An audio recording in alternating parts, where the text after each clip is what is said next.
Boolean algebra is a branch of mathematics, much needed in programming. There are a few operations in the Boolean algebra, and we are going to learn them briefly in this video. Not operation or negation. Something is either false or true. The negation deals with the type of data most commonly known as a Boolean, which can be either false or true. Now, what negation does is that it changes that data to its opposite. If it's true, it becomes false, and if it's false, it becomes true. And operation or conjunction. If we add two Boolean data, this is called a conjunction. The result is another Boolean data, which could be either false or true based on the given. Combination, where true and true equals true. True and false equals false. False and true equals false. False and false. So as you can see, only when both data say true, the result is true. But that's not the case with the other operation, a typical symbol.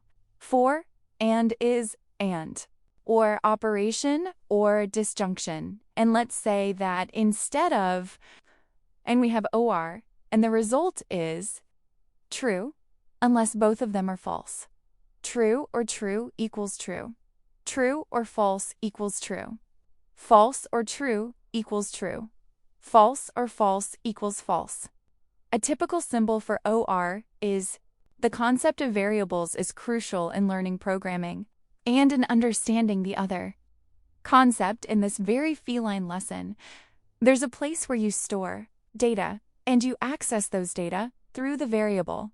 Here's how. You create one in JavaScript, a popular programming language. Let name underscore of underscore variable equals false. Let is a type of variable. Name underscore of underscore variable can be any. You decide to name the variable, but you have to obey the rules of the programming language you use, and this is the name you use to use the data it stores. For example, name underscore of underscore variable underscore 1 and name underscore of underscore variable underscore 2. Program will run in forever. Loops unless we decide on a condition. As long as the condition is true, the code inside the loop will run. So we must make sure that sometime the condition will be false. But what are loops in programming? And what's their use? Loops are some code and the program will run if the condition is true. But at some point the condition should become false.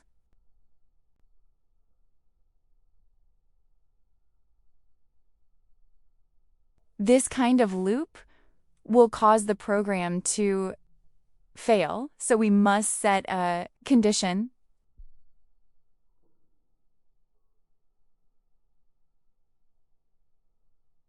This loop will run only one time. There are all kinds of loops, and while is only one example. For more, make sure to check the description below. Another pillar of programming are the functions or methods. Functions is a piece of code that runs whenever called.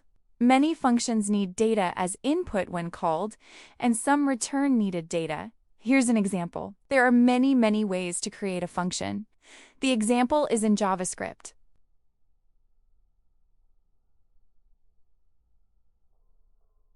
It looks overwhelming, but don't try to understand everything at once. Usually the functions have this pattern. Now, if we want to call this function, we first create a variable. Let Charlotte underscore language equals JavaScript. Then we call it using the variable Charlotte underscore function, Charlotte underscore language. And this will print console.log is a printing function. Charlotte coded today with JavaScript. For most programming languages, classes are the pillars of the program. I won't delve too much into it, just that this is how you create one. Class of Charlotte. Inside the class lie the variables and the functions and everything.